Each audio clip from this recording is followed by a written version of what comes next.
Bonjour à tous et bienvenue dans une nouvelle édition de Là où on se dit les vraies affaires. En passant, soit dit en passant, là, on va changer le nom de l'émission pour la vision du sport sous un autre angle, en compagnie de Benji.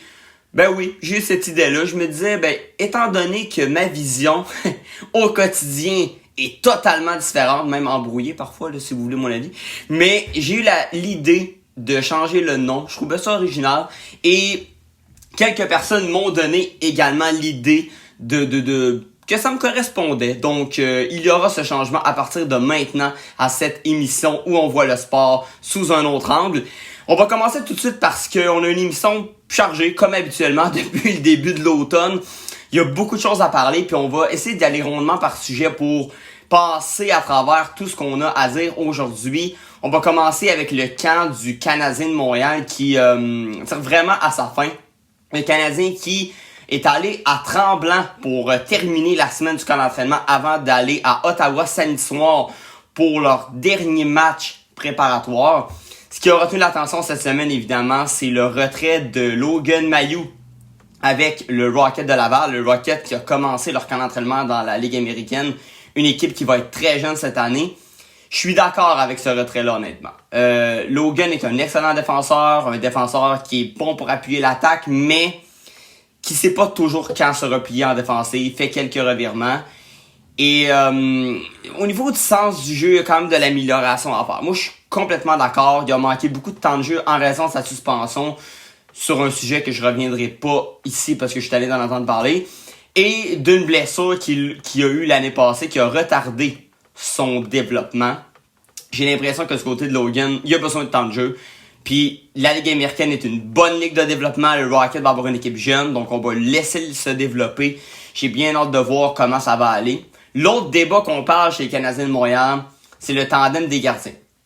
On sait qu'on a Samuel Montembeault, Cayden Primo et Jake Allen qui sont les trois toujours avec les Canadiens au camp d'entraînement. J'ai bien hâte de voir, mais je vois pas comment on pourrait décider de garder Cayden Primo en ce moment, là, parce que on a déjà deux gardiens qui ont des bons contrats, qui sont assurés dans la Ligue nationale de hockey. Jake Allen est un gardien vétéran établi. Samuel Montembeault a démontré l'année dernière qu'il était capable d'assumer un rôle de soit gardien numéro 2 ou même numéro 1, parce que je pense plus que Jake Allen est capable d'assumer un rôle de gardien numéro 1 dans la LNH. Donc, Samuel est probablement le gardien numéro 1 du Canadien, mais du côté de Cayden Primo, honnêtement, j'en ai aucune idée quelle est sa chaise à Montréal présentement. Et si on le renvoie dans la Ligue américaine, n'oubliez pas qu'il sera soumis au ballottage. Donc, n'importe quelle équipe pourra le réclamer. Et une équipe comme le Lightning de Tampa Bay, qui sera privée de leur gardien étoile, Vasilevski, pour au moins 2 mois, pourrait être intéressé à aller chercher un gars comme Cayden Primo pour dépanner en attendant. Le Lightning n'a pas beaucoup de profondeur, honnêtement, devant le but, là. Donc, ça va être une décision très importante du côté des dirigeants du Canadien. Et du côté de la Ligue américaine, évidemment, on serait content de compter sur un Cayden Primo, là. Parce que présentement, le gardien numéro 1 avec le Rocket sera Joshua Dobbs. Est-ce qu'il est prêt, Dobbs, à avoir ce rôle de gardien numéro 1 dans la Ligue américaine? J'en ai aucune idée. Mais les gardiens à Montréal, ça retient l'attention présentement. Et en terminant, Mathias Norlinder, on parlait de Logan Mailloux. Mathias Norlinder, lui, est toujours avec le Canadien de Montréal. Je serais vraiment surpris, par contre, qu'il commence la saison avec le Canadien. Je pense qu'on va le retourner dans la Ligue américaine. Mais un gars qu'on avait presque oublié. Moi, honnêtement, je l'avais oublié avant ce camp d'entraînement-là. Pour moi, il n'était plus du tout dans l'équation. Revient quand même un peu là dans les conversations. On connaît un bon camp. On lui donne beaucoup de chance en avantage numérique. C'est un gars qui a encore des choses à améliorer, surtout en défensive, on s'entend. Mais beaucoup plus hargneux, beaucoup plus présent. On voit qu'il a amélioré son jeu dans l'ensemble. Moi, je trouve ça intéressant. Puis je vais être curieux de surveiller dans la Ligue américaine. Puis si on a un rappel à avoir du côté du Canadien, on va avoir le choix là avec Logan Mailloux et un gars comme William Trudeau qui m'a vraiment impressionné pendant ce camp d'entraînement-là. Logan Mailloux, William Trudeau et un gars comme Norlinder sont 3 gars, honnêtement, qui vont mériter probablement des rappels avec les Canadiens de Montréal cette année. Puis on a une méchante congestion en défensive, ça n'a pas de bon sens. Quand on sait que Matheson et David Savard ont des postes assurés, Caden Goulet, Arbor Xhekaj, Harris Barron, ça n'a pas de bon sens la défense. Puis t'as Kovacevic, qui je trouve honnête. Chris Weidman va revenir également. T'en as de la profondeur en défensive, c'est ça qu'on veut. Il y a plus de questions en attaque qu'en défensive au niveau de la profondeur. Mais le Canadien va avoir une équipe jeune encore cette année. Ça va être une année de développement. Mais j'ai bien hâte de voir ce dernier match préparatoire qui sera samedi, 19h contre les jeunes sénateurs à Ottawa. Ratez pas ça. Maintenant, on va parler brièvement pas brièvement, non, on va parler de football en fin de semaine. Ce qui retient l'attention, c'est la fin de saison dans la Ligue canadienne de football. Il reste seulement 3 semaines à la saison régulière. Nos Alouettes vont jouer le lundi, d'ailleurs, de l'Action de grâce, une longue fin de semaine. Vont jouer 13h, vont accueillir le Rouge et Noir au stade Percival Molson.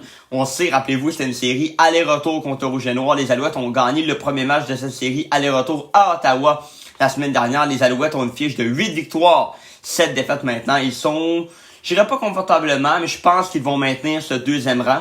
Il faut espérer que les Tiger Cats de Hamilton vont perdre 19h samedi à Regina contre les Rough Riders. Et dans les 2 autres matchs, les Argos vont accueillir les Elks d'Edmonton vendredi 19h. Les Argos sont assurés d'avoir le premier rang de l'Est, donc j'ai hâte de voir l'alignement qu'on va afficher. Surtout des Elks, on a une très mince chance de participer aux séries éliminatoires, mais j'y crois pas du tout. Mais un match au sommet, 22h vendredi. Les Lions de la Colombie-Britannique vont accueillir les Blue Bombers de Winnipeg. Ça, c'est un match crucial pour le premier rang de l'Ouest. Ça va être intéressant. Donc, 4 matchs dans la SCF en fin de semaine. Je suis quand même confiant que les Alouettes vont l'emporter face aux Rouges et Noirs là, lundi. Ça m'inquiète pas vraiment, ce match-là. Au football, on aura, si vous êtes fan de football universitaire de RSEQ, il y aura 2 matchs en fin de semaine également, vendredi et samedi. Le college football américain sera encore à l'honneur. Si vous avez des matchs à cibler, c'est beaucoup à midi samedi, alors que l'Université du Texas va affronter Oklahoma. C'est la 3e contre la 12e au pays. Et les Buckeyes d'Ohio State vont accueillir Maryland également à midi samedi. Et l'autre match à surveiller, lui, est à 19h samedi. Georgia, qui sont numéro 1, vont jouer contre Kentucky. Donc, 3 matchs que j'ai ciblés pour vous si vous avez à regarder du college football américain en fin de semaine. Maintenant, on va parler de la NFL. On va faire des prédictions rapides comme à chaque semaine. Ça va être une autre grosse semaine. On est déjà à la 5e semaine d'activité dans le circuit Goodell. Et ce soir, ben évidemment, je vais voter pour les Commanders de Washington jeudi qui vont accueillir les Bears de Chicago à Washington. Les Bears, 0 victoire, 4 défaites, sont une des 2 équipes qui n'ont pas remporté de match cette saison. Du côté des Commanders, 2 victoires, 2 défaites. On a une fiche de 500. Mais j'étais sur place, puis on a tenu tête en maudit aux Eagles de Philadelphie. Là. Quelle performance des Commanders. On est revenu pour provoquer la prolongation. Malheureusement, on jouait contre une équipe, on s'entend, là, les finalistes du Super Bowl. Là. Mais pour moi, les Commanders vont facilement ce soir battre les Bears avec mon ami Benjamin Saint-Just. D'ailleurs, quel chic type, hein. J'ai eu la chance de l'interviewer, d'y parler tout de suite après son match. Quel jeune homme incroyable. Quel, non seulement une bonne personne, mais un excellent joueur de football. Je l'ai vu jouer, là. Il a du talent. Là. Peut-être, honnêtement, il va avoir une grande carrière. Je pense que les Commanders et lui vont accomplir de grandes choses dans les prochaines années. Et ce soir, ça va être une victoire pour les Commanders de Washington. Dimanche matin, à 9h30, à Londres, oui, il y aura un match dimanche matin pour une 2e semaine de suite. Un excellent match d'ailleurs. Alors que les Jaguars de Jacksonville, pour une 2e semaine de suite, vont jouer à Londres. Eux qui ont vaincu les Falcons d'Atlanta en Angleterre la semaine passée. Mais cette fois, le défi sera beaucoup plus important contre les Bills de Buffalo, qui sont à 3-1. Les Jaguars sont à 2-2. Ça va être une victoire des Bills. Les Bills ont battu les Dolphins de Miami la semaine passée. Quelle performance de Josh Allen et de Stephon Diggs. Les Bills sont partis pour la gloire. Après une première défaite au premier match de la saison contre les Jets, c'est 3 victoires de suite et 3 victoires convaincantes. Même si les Jaguars ont gagné la semaine dernière, je suis pas encore convaincu de cette équipe-là cette année. Les Bills vont l'emporter 13h dimanche, les Panthers de la Caroline à 0-4 vont visiter les Lions de Détroit à 3-1. Pour moi, le calvaire des Panthers va se poursuivre. Les Lions vont remporter ce match-là. Les Lions sont allés battre les Packers à Green Bay la semaine passée, un gros match. Je pense pas qu'ils vont échapper ce match-là contre les Panthers de la Caroline qui savent plus où donner de la tête. Est-ce que Bryce Young sera le partant? Ça reste à voir. 13h toujours, les Giants qui nous ont endormis au match du lundi soir contre les Seahawks. Quelle mauvaise performance de Daniel Jones. 1-3 vont visiter les Dolphins de Miami à 3-1. Le match est facile à prédire. Les Dolphins vont rebondir après cette défaite contre les Bills. On va jouer contre des Giants affaiblis sur la ligne à l'attaque. On sait même pas si Saquon Barkley, leur porteur de ballon étoile, va faire un retour au jeu. Il a fait sa première pratique hier. Ça, c'est encourageant, mais même à ça, les Dolphins vont battre quand même facilement les Giants. Un match quand même important de division dimanche, encore 13h. Les Ravens de Baltimore à 3-1 vont visiter les Steelers à 2-2. Les Steelers, quelle déception la semaine dernière. Une défaite à Houston contre les Texans, c'est pas supposé arriver. Matt Canada, lui qui gère l'attaque de cette équipe-là, complètement à côté de la traque. Ça va pas du tout. Et du côté des Ravens, malgré le fait qu'on a quand même beaucoup de blessés, dont Odell Beckham Jr., le receveur de passe étoile, réussissent à gagner avec un Lamar Jackson toujours éblouissant. Je pense que les Ravens vont remporter ce match-là sur la route, même si ça va être serré. Je pense que la défense des Steelers à domicile va se resserrer. Kenny Pickett, malgré sa blessure au genou, leur carrière devrait être partant. Mais j'ai l'impression que les Ravens vont l'emporter dans un bon match. Je m'attends quand même à un match équilibré des deux côtés. 16h05 dimanche, les Eagles que j'ai vu la semaine dernière, toujours une des deux seules équipes invaincues de la NFL, 4-0, vont visiter les Rams, les surprenants Rams 2-2 à domicile à Los Angeles. Cooper Kupp, le receveur de ballon étoile des Rams, a recommencé à s'entraîner. Je pense pas qu'il va être partant dimanche, par contre, mais ça reste à voir. Du côté des Eagles, quelle équipe de football, je les ai vu jouer, puis honnêtement, c'est une équipe qui va être aspirante au Super Bowl cette année. Je suis convaincu. Je vais prédire que les Eagles vont rester invaincus, ils vont battre les Rams en Californie. Mais je m'attends à un match quand même serré. Les Rams s'accrochent depuis le début de la saison. C'est une équipe qui va s'accrocher jusqu'au bout. Matthew Stafford est solide comme à l'habitude. Ça va être un match intéressant. 4h25, les Chiefs de Patrick Mahomes à 3-1 vont visiter les Vikings 1-3 qui ont signé leur première victoire la semaine dernière en Caroline. Mais bon, c'était contre les Panthers. Les Chiefs vont remporter ce match-là. En plus, Patrick Mahomes va vouloir, après 2 interceptions la semaine passée à New York, va vouloir rebondir face aux Vikings. Je m'attends que les Chiefs l'emportent dans un match offensif. Les Vikings vont perdre, mais sont quand même capables de marquer des points. Ça va être un excellent match. Un match intriguant à 13h dimanche. Les Texans d'Houston à 2-2 vont visiter les Falcons d'Atlanta de notre Québécois Mathieu Bergeron également à 2-2. Ce match-là, honnêtement, il est très, très, très dur à prévoir. Là. Les Texans jouent vraiment mieux présentement. Du côté d'Atlanta, je suis pas convaincu de leur carrière. Par contre, on a un bon jeu au sol. Mais savez-vous quoi? Je vais prédire que les Texans vont continuer à surprendre et vont l'emporter à Atlanta face aux Falcons. Mais bon, je serais pas surpris du contraire. Mais du côté des Falcons, faut aussi, on perd encore en fin de semaine, faut changer de carrière. Là. Quand t'as des joueurs comme Kyle Pitts, Bijan Robinson, puis Drake London, t'es supposé gagner plus que ça. Là. T'es supposé être capable d'aller chercher plus de ton équipe. Desmond Ridder n'est pas capable de le faire. Est-ce que Tyler Heinicke, leur carrière réserviste, serait plus en mesure de le faire? Je sais pas. Mais il faut l'essayer du côté d'Arthur Smith et des entraîneurs de cette équipe-là. Un affrontement de division à 13h, un affrontement ultra important. Les Colts d'Indianapolis vont accueillir les Titans du Tennessee. Les Titans m'ont fait mentir la semaine passée en détruisant les Bengals au Tennessee. Ça m'a vraiment surpris. Du côté des Colts, mon équipe, l'équipe de mon cœur présentement, mais pourrait compter sur le retour de leur porteur de ballon étoile. Oui, Jonathan Taylor a fait son retour à l'entraînement. Je serais vraiment content qu'il puisse faire un retour. Les Colts qui vont pas mal du tout depuis le début de la saison. Très dur à prévoir comme match. Honnêtement, c'est vraiment pas facile. Je vais pencher pour les Colts. Mais honnêtement, un peu comme Falcons contre Texans, ça peut aller d'un côté ou de l'autre, cette rencontre-là. Les Pats de la Nouvelle-Angleterre à 1-3 à 13h vont accueillir les Saints à 2-2. On sait toujours pas si Derek Carr va faire un retour pour les Saints. Encore là, un match dur à prévoir, mais je m'attends qu'à Foxborough contre des Saints affaiblis, je m'attends que les Pats l'emportent. Mac Jones va vouloir rebondir. Bill Belichick acceptera pas là, de se faire piétiner 2 semaines de suite. Les Pats vont remporter ce match-là à domicile. Est-ce que le système d'alarme va enfin sonner pour les Bengals de Joe Burrow? 16h05 à 1-3, on va visiter les supposés très faibles Cards de l'Arizona à 1-3.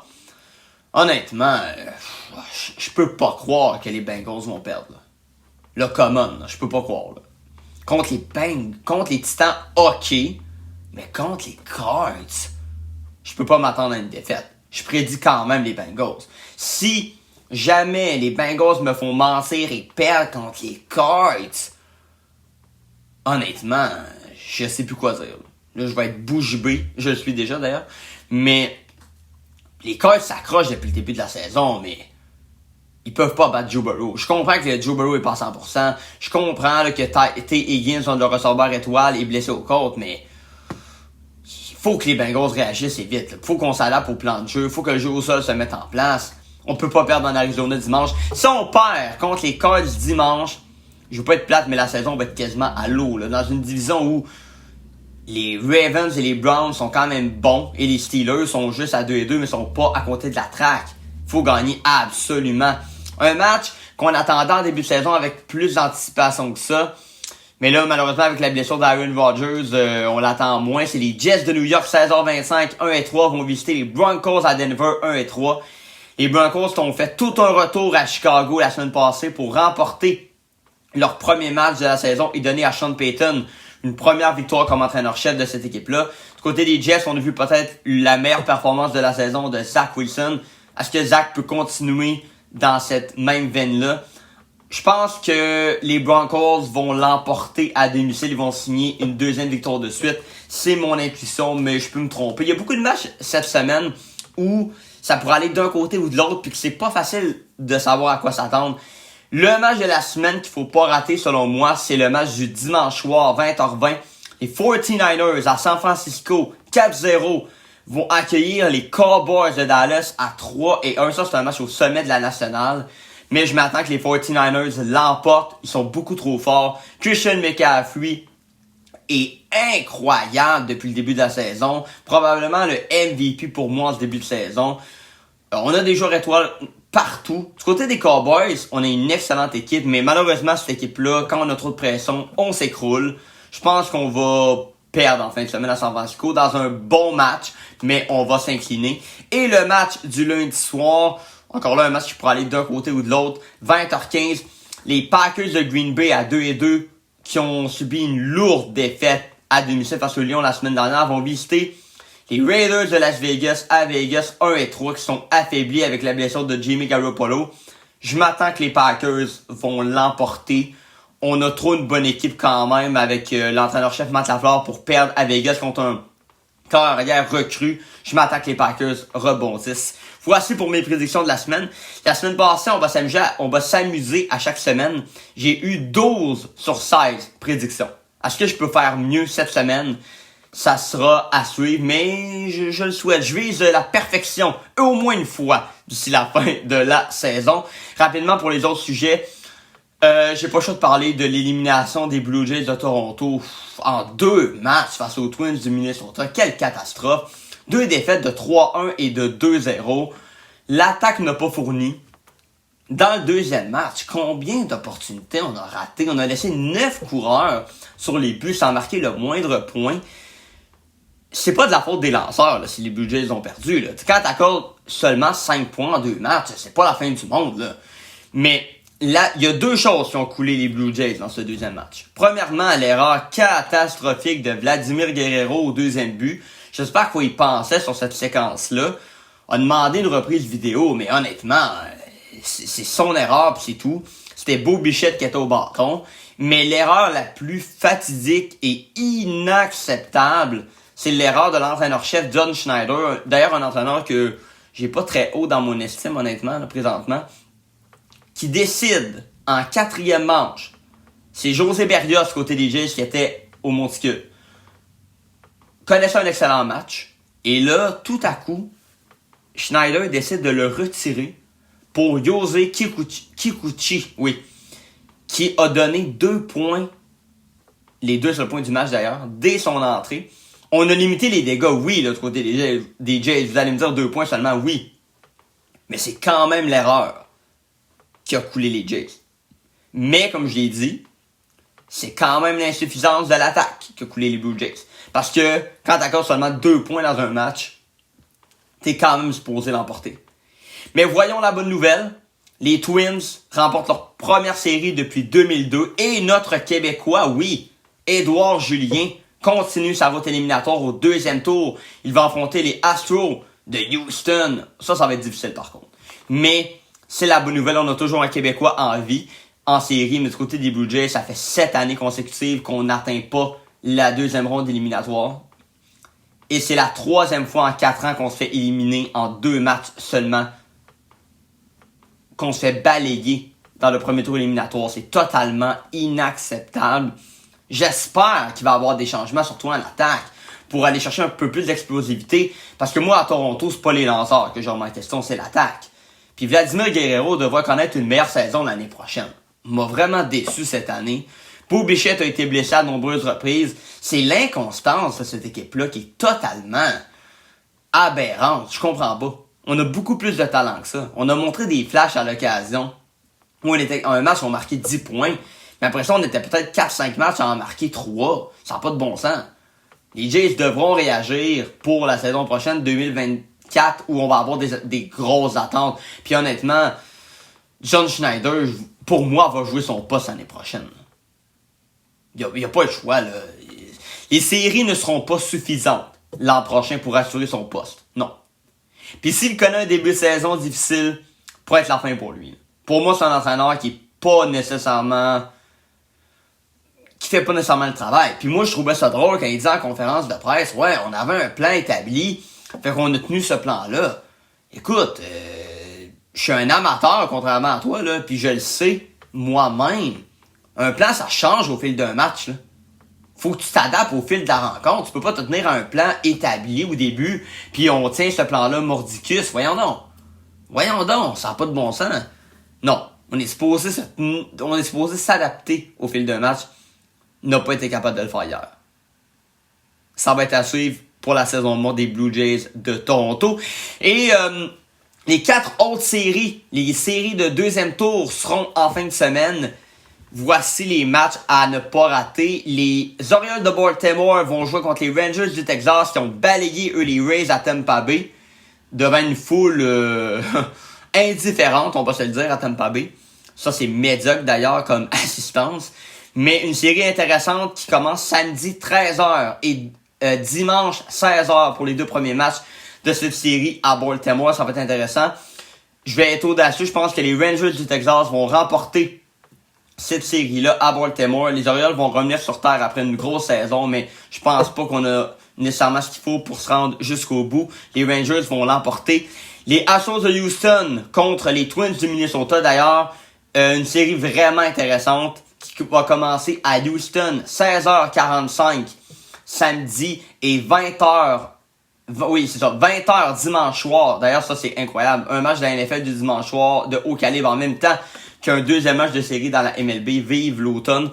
Cette série-là, honnêtement, même si j'aime les Twins, je pense que les Astros de Houston vont l'emporter. Ils sont les champions de la série mondiale. Ils ont toute une équipe. Je pense qu'ils vont l'emporter en 5 matchs. Je pense que ça va être une longue série. C'est des séries 3 de 5 en passant. La 2e ronde dans la MLB. Mais Houston va l'emporter. Mais les Twins vont quand même tenir leur bout. On a une bonne équipe. On va tenir tête aux Astros de Houston. Et rapidement dans la nationale, la série à ne pas rater, c'est les Braves d'Atlanta, la meilleure équipe en saison régulière qui vont accueillir les Phillies de Philadelphie à Atlanta dans les 2 premiers matchs. Quelle série! Ça, c'est honnêtement dans les 4 séries, c'est la série pour moi à ne pas rater. Les Phillies qui ont fait la finale de la série mondiale l'année passée. Et là, on s'est facilement en première ronde des séries débarrassé en 2 matchs des Marlins de Miami. Quelle série!